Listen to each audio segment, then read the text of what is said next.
The sun stands still above the Sahel. Heat trembles across the horizon and the land seems quiet enough to believe that nothing has changed. Then a shadow moves. A small shape floats above the midday sky, its wings no larger than a bird's, its voice a thin mechanical hum trading through the silence of the desert. On the ground, a soldier lifts his eyes. He has survived ambushes, crossed dunes at night, read the wind like a map. But this sound, this presence, belongs to a war he has never fought. No one knows who controls it. No one knows what it sees. Only that the sky, once indifferent, now watches back. And in that moment, a truth long whispered becomes undeniable. The Sahel has entered a new kind of battlefield, one measured not by footsteps on sand, but by machines that hover above memory and fear. If the ground is no longer the only front, what happens to those who must live beneath both? Stay with this story. This is the sky where a new war was born, and where a continent begins to question who truly owns the air above its people. The drone arrived quietly. Before anyone named it, before any soldier learned its sound, it had already redrawn the way war moved in the Sahel. In the late years of the last decade, unmanned aircraft began to appear above the desert. At first they were simple tools, aerial scouts for foreign missions, eyes borrowed from other skies. But the Sahel was changing, and so was the war that carved through it. By 2018, armed groups had learned to fear the shadow of a machine that could hover for hours without blinking. Villages whispered about an object that came from nowhere and watched everything. To many it felt like the sky growing its own memory. Across the region, national forces struggled to keep pace. Old strategies, convoy patrols, dune surveillance, roadside listening posts could not match an enemy that could be tracked from kilometers above. Then came the tipping point. Around 2022, Sahel states began to acquire drones not just for reconnaissance, but for war. Bayraktar TB2s glided into dusty airstrips, their wings sharp against the gold of the horizon. Russian-made craft followed. Chinese quadcopters arrived in crates small enough for a motorcycle to carry. Burkina Faso, Mali, Niger, each government stood at a crossroads. They had inherited a conflict built on ambushes and firefights that disappeared as quickly as they began. But drones changed the geometry. The battlefield was no longer a line, it was a circle defined by the drone's radius. From the drone's camera, the desert became a map of movements, a motorcycle trail cutting across dry riverbeds, a pair of footprints veering toward the tree line, a lone pickup tracing an irregular route. Patterns emerged. Paths became predictions. For commanders on the ground, this was a revolution. A drone could follow a convoy through 3 provinces without needing to rest, detect a gathering too small for satellites, or linger over a suspicious field until night made the shapes dissolve. It was as if the sky had been taught to think like a soldier. The shift reached deeper than tactics. It touched psychology. Troops who once feared only what hid behind the dune now feared what circled above it. For decades, Sahel warfare had belonged to the ground, a war of dust, footprints, engines. Now it belonged to silence, to a hum no larger than a breath. Drone footage altered the rhythm of patrols. Where units once marched in lines, they now moved in scattered clusters to avoid being outlined like silhouettes on the drone's monitor. Checkpoints shifted positions weekly. Convoys traveled under cloud cover when possible, hugging the terrain for shelter. On the other side, armed groups adapted quickly. They learned that a vehicle suddenly stopping could attract attention, that heat signatures betrayed hiding spots, that the shadow of a tree was safer than the open promise of the desert. The arrival of drones reshaped more than the battlefield. It reshaped the sense of distance. A commander hundreds of kilometers away could watch a village in real time, see a plume of dust, send orders before the danger reached the horizon. Distance collapsed, time compressed, and for the first time in the modern Sahel conflict, the battlefield extended vertically, from the sand under the soldiers' boots to the sky above the clouds. The map of war grew wider not because fighters expanded their reach, but because machines did. And yet, Amid this sweeping transformation, one truth remained. Technology does not choose sides. It observes them. And soon the Sahel would learn that the sky has room for more than one watcher. And soon the sky would reveal its own rules. The first drone strike did not begin with an explosion. It began with a sound, faint, metallic, almost curious. A sound that circled above a patrol, moving through a line of thorn trees. The soldiers looked up. Nothing. Only a bright, merciless sky, but the hum remained, threading through the branches like a warning. Moments later, an ambush unfolded on the ground. Not by chance, not by luck, but by direction. Somewhere beyond sight, a small quadcopter hovered above the tree line, reeling every footstep to the fighters waiting in the dust. For the armed groups of the Sahel, drones became the perfect scout. Cheap, silent, replaceable. A machine that did not argue, did not sleep, and did not fear dying. Across the conflict zone, fighters mounted improvised explosives beneath plastic shells, creating small aerial messengers of chaos. Others flew simple cameras, watching military convoys from distances once impossible for the human eye. A jihadist commander told a foreign reporter, "We hear them before we see them, but the soldiers hear them too." And he was right. The battlefield responded. Armies, once confident on open roads, began to scatter their formations. Vehicles no longer traveled in visible convoys.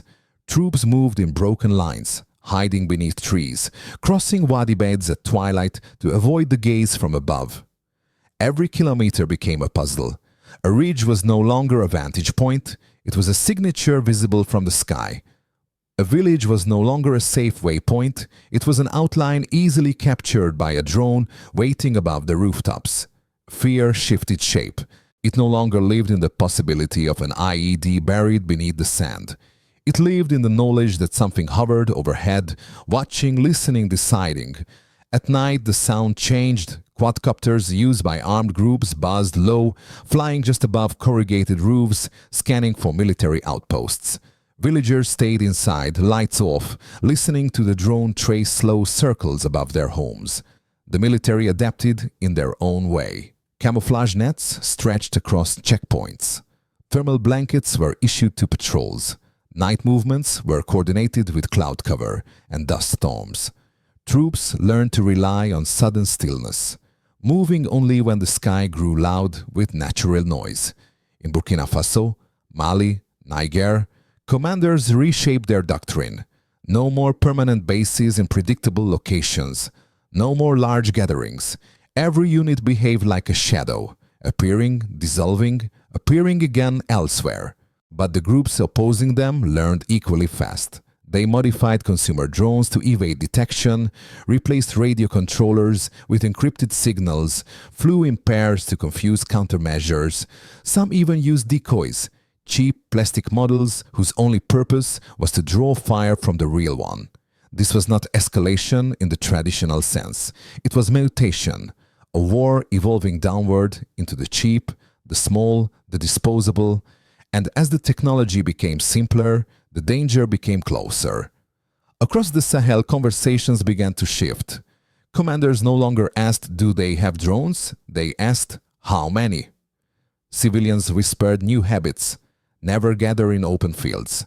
Never attend a market on quiet days. Never stand near a vehicle if the sky sounds wrong. A soldier in the northern corridor described it in one sentence. "We used to fear footsteps. Now we fear the air." The tension mounted. Both sides now used drones. Both sides adapted. Both sides watched the sky as if it were the face of a stranger whose intentions were unknown. In this new reality, the ground became secondary. What mattered was the gaze, the silent, hovering presence that turned the battlefield into a place where every movement was visible long before it became action. And yet, this was only the beginning. Because in the Sahel, power never stays one-sided for long, and soon both sides would lift machines into the sky, each trying to outwatch the other. For generations, danger in the Sahel came from the ground, from a bend in the road, from a patch of grass disturbed by a buried device, from footsteps hidden beneath the wind. But now, the first warning comes from above. Villagers have learned to pause when a faint hum ripples across the sky, not because they can see the drone, they rarely can, but because the air suddenly feels unnatural, as if someone else is breathing through it. Children who once played football in open fields now scatter when they hear that sound. Mothers pull them indoors, close wooden shutters, and wait in silence until the hum fades. A sky that once promised rain and seasons now carries fear. Markets have changed too. Merchants glance upward before lifting sacks of grain.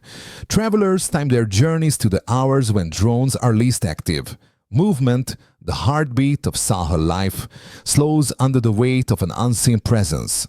For civilians, the battlefield has expanded without their consent. They did not choose this war, but they are forced to live beneath it. And when fear rises, so do questions. Who controls the sky? Who decides what is seen? Who is accountable when a machine mistakes a gathering for a threat? Across Burkina Faso, Mali and Niger, these questions now echo through mosques, markets and dusty village squares. Elders speak of long traditions of reading the sky, for weather, for omens, for guidance. But they say this new sky cannot be read. It belongs to no season, no cycle, no community. It is a sky rewritten by conflict. Governments feel the pressure to. Drone warfare demands new institutions, air defense units, monitoring teams, investigators trained to identify drone strikes from debris no larger than a human hand. In some regions, military operations have been accused of striking militants and civilians alike, not because the technology is cruel, but because the line between threat and presence has grown impossibly thin. Every nation in the Sahel now carries the weight of proving its strikes were justified. In Burkina Faso, this burden is especially heavy. The government has leaned on drones as a way to counter mobile armed groups that disappear into forests and dry riverbeds. But with every drone deployed, the responsibility increases, and in the center of this tension stands Ibrahim Traoré, a leader who sees drones not only as weapons, but as tools of sovereignty. For him, controlling the sky is part of defending the soil. Yet he also faces the reality that no machine, no matter how precise, can fully understand the complexity of a village, a funeral, a marketplace, a gathering that looks like a threat only from far above. This is the moral weight of a war seen from the sky. The political implications are just as deep. Drone warfare demands laws, transparency, coordination between ministries that were never designed to share a battlefield with artificial eyes. Nations must decide who approves a strike, who reviews it, who explains it when things go wrong. Accountability becomes a second front, one fought in press conferences, international forums, and community meetings where survivors demand answers from officials with trembling voices. And beneath all of this lies a quieter transformation. People no longer fear only the next explosion. They fear the moment before it, the shadow that circles once, twice, 3 times, then disappears. They fear the uncertainty of not knowing whether that shadow belonged to protection or to danger. And fear, once planted, spreads without needing roots. But fear is not the only thing growing. Communities are adapting. They map patterns of drone activity. They warn neighboring villages. They build informal networks to avoid gatherings at risky hours.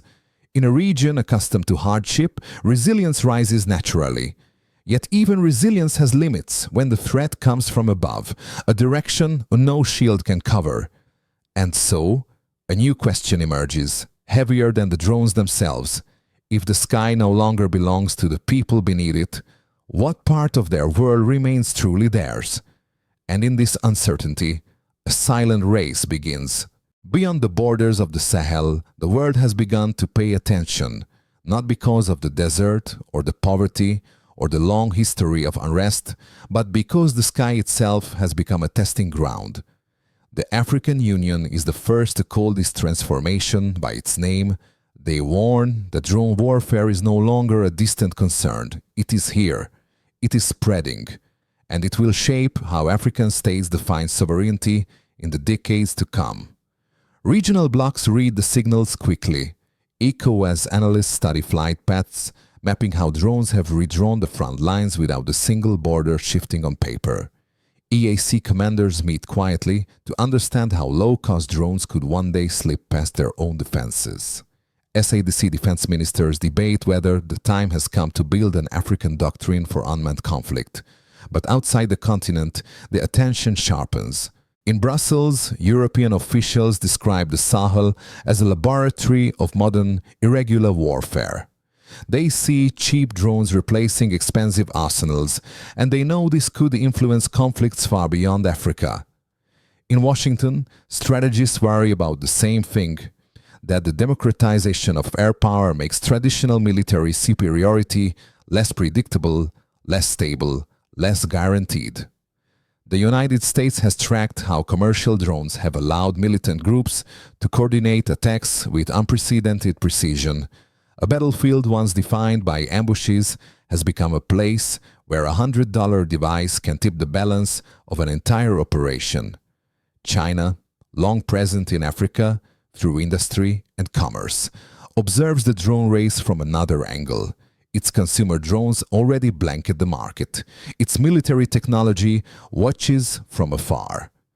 Beijing understands that whoever shapes the rules of unmanned warfare shapes the next chapter of global security. Russia sees opportunity. Through partnerships and training missions, it offers Sahel states a chance to counter armed groups with stronger firepower from the sky. And in doing so, Moscow deepens its influence in a region Western powers once claimed as their sphere. Turkey stands in a category of its own.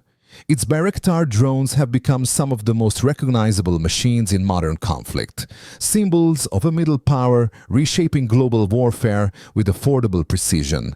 And in Burkina Faso, their arrival marked a turning point in the nation's strategy. Each actor sees the Sahel differently, but all share one realization. This is not merely a regional conflict, it is a signal, a preview of future wars, fought with cheap machines, quick decisions, and skies full of uncertainty. And as the world watches, states across the region must decide whether to follow, to resist, or to redefine the rules entirely. Because the next phase of this war will not be shaped by technology alone, but by who learns to command it first. The Sahel now stands on the edge of a new frontier, not defined by borders or ideology or alliances, but by the machines that rise into its sky. 3 paths stretch forward, none of them simple, all of them irreversible. The first is intelligence, the rise of AI-driven drones. Already military planners speak of systems that can track movement across sand with the precision of a seasoned scout. Algorithms capable of detecting patterns humans might overlook.